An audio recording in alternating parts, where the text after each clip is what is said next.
fisioterapeuta da High Performance, e hoje esse é o tema do nosso vídeo. Bom, nós resolvemos trazer esse assunto que, embora muito estudado, não é tão falado no meio do esporte, e a gente precisa difundir cada vez mais, que é uma síndrome específica que acomete algumas mulheres praticantes de esporte, sejam essas mulheres atletas de alto rendimento, mas ela também pode acometer mulheres adolescentes ou que têm algumas características mais específicas que nós vamos comentar no vídeo de hoje. Antes da gente entrar no nosso tema, como sempre eu vou pedir para você, se você ainda não é inscrito no nosso canal, faz a sua inscrição para não perder nenhum tema, ativa as notificações, deixa também os seus comentários com sugestões para próximos temas, conta pra gente depois o que você achou desse vídeo e não esquece que a gente tem um quadro chamado Pergunta do Seguidor e a gente traz algumas perguntas recorrentes lá para vocês. Bom, começando então agora o nosso tema, a tríade da mulher atleta, ela envolve 3 fatores que são interrelacionados, ou seja, um pode levar ao outro, e quando a gente encontra um desses fatores na atleta, a gente precisa investigar se há a presença dos outros 2, formando então essa tríade. E como que essa tríade se dá? O que acontece? Em alguns esportes, principalmente esportes que envolvem que você tem um tipo físico muito específico, às vezes mais magro, ou com baixo índice corporal, ou com baixo índice de gordura corporal, para garantir um melhor desempenho no esporte, pode haver uma pressão para que essas atletas fiquem num corpo mais magro. Elas mesmas podem se pressionar a perder peso, a tentar manter um corpo, seja por estética ou seja por desempenho mais magro. E geralmente esse é o início do problema.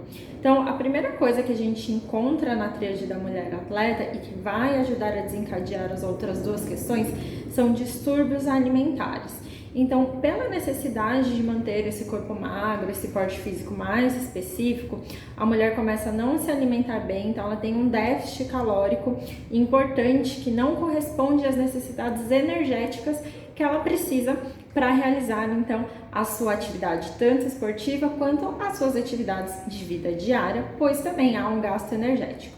E esse desbalanço faz com que ocorram alterações hormonais que por sua vez vão levar ao segundo item, dessa tríade, que seria a amenorreia. A amenorreia é a ausência da menstruação na mulher a partir de 2 ou 3 meses, tá? Então, quando você tem interrompido 2 ou 3 meses da menstruação. Ela pode ser primária, então, na verdade, a amenorreia primária ela acontece em meninas até 16 anos, que tem a menarca, que é a primeira menstruação atrasada, e pode acontecer devido ao excesso de esporte e também distúrbios alimentares, ou a amenorreia secundária, que é essa que a gente encontra em mulheres que já tiveram a primeira menstruação normal e após isso tiveram uma interrupção do ciclo. E por que isso acontece? Então, pela alteração, tanto pelo excesso de treino, onde a gente pode ter também alterações metabólicas, mas principalmente por esses distúrbios alimentares, por essa baixa energética, a gente começa a ter alterações na produção dos hormônios femininos, e um deles o estrogênio.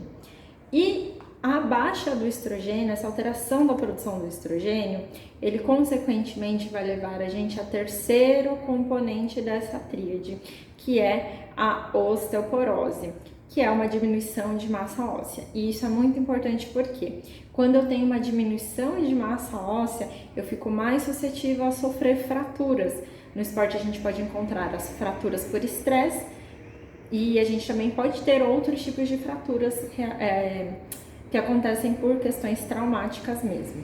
Então, essa osteoporose, ela vai estar associada tanto a essa questão hormonal, quanto ao déficit calórico, ao déficit de nutrientes que esse corpo está recebendo. E para vocês terem ideia, geralmente mulheres atletas, elas possuem de 10 até 15%, às vezes mais massa óssea do que não praticantes de atividade física. O esporte, o exercício de impacto, ele ajuda a gente na manutenção de massa óssea, mas desde que a gente tenha componentes nutricionais ali suficientes e desde que ele seja feito de uma medida balanceada. vocês podem perceber, essa questão é uma questão bem importante, porque ela, ao contrário do que se pensa inicialmente, a mulher ela pode estar pensando que mantendo esse peso mais baixo, ela vai melhorar o seu desempenho no esporte. Na verdade, com todas essas consequências, ela vai ter o seu metabolismo atrapalhado, o seu rendimento ali diminuído. Então, a performance esportiva não vai ser boa,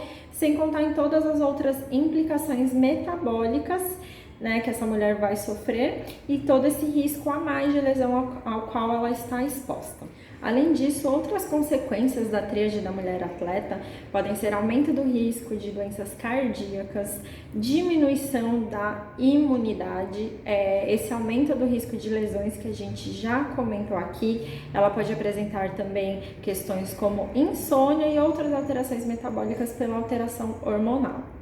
E quais são os fatores de risco, então, para essa tríade da mulher atleta? Porque ela pode sim ser prevenida. Então, mulheres que estão em esportes como dança, corrida, ginástica, natação, vôlei, que exigem um certo tipo físico, um pouco mais magro, mais específico, que se tem uma certa questão tanto estética quanto uma questão corporal para o desempenho, podem sofrer uma pressão maior, tanto por parte de treinadores, quanto podem se autopressionar. Então, isso já pode ser um fator de risco nessas modalidades. Mulheres que já têm um tipo físico mais magro e com menor índice de gordura corporal também podem sofrer dessa síndrome, porque se elas começam a fazer uma dieta restritiva, elas podem entrar nesse processo. Emagrecimento rápido também é uma coisa que a gente precisa tomar muito cuidado.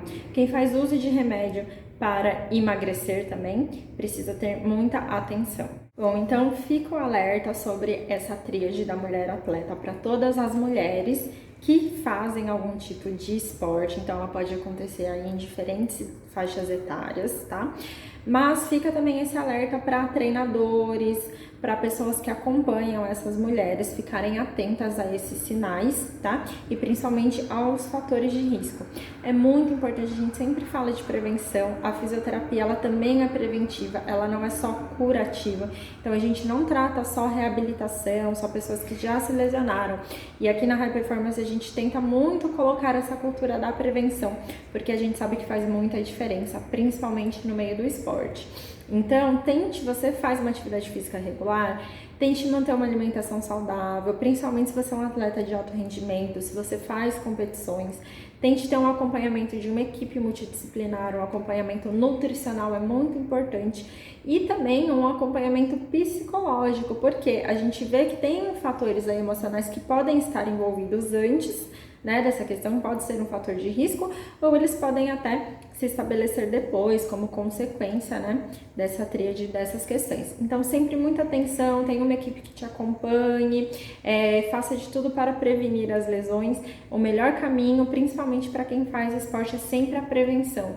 Quanto mais cuidado você toma, quanto mais você se previne, quanto mais você se cuida, melhor é o seu rendimento, mais vida esportiva aí você vai ter, principalmente se você for um atleta de alto rendimento, né? A gente sabe que a vida do esportista ali competitivo tem um período ali de validade, então quanto mais você se cuida e mais você se previne para que não tenha lesões no meio do caminho, mais proveitoso vai ser essa etapa da sua vida. Eu espero que vocês tenham gostado desse tema.